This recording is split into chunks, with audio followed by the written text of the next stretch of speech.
Ah, magandang araw po. Gandang umaga rin po. Anong kailangan nila? Ito po ba yung bahay ni Isagani Karingan po at saka ng anak niya? Opo, andito po siya sa loob. Ano?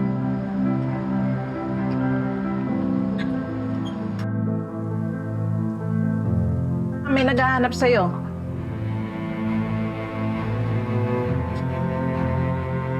Anak? Sino po? Anak ni Freddy Aguilar, yung paboritong kanta ni Isagani. Yan ba yun? Hindi.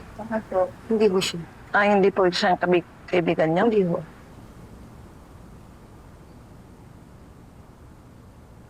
Sige, sensya ho. Hindi pala siya ang hinahanap.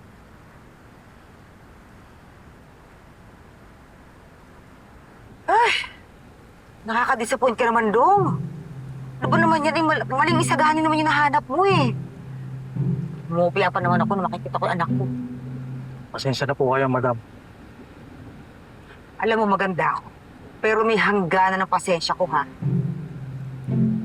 Sa isang banda, thank you na lang at maling Isaganing namatay. Malay mo, buhay pa yung ex ko, diba? May chance pa para mahanap ko yung anak ko at makapag-sorry sa kanya. Ay, naku! Basta! Bisyo mo yung paghahanap niya sa Isagani na yan, ha? At pwede ba yung tamang Emily nang hanapin mo? Opo, madam.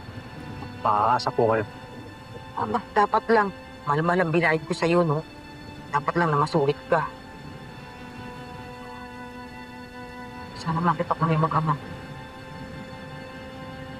Paano kung hinahanap din pala nila ako? Kung mamaya iniisip nila na tuluyan ko na silang iniwan at pinabayaan.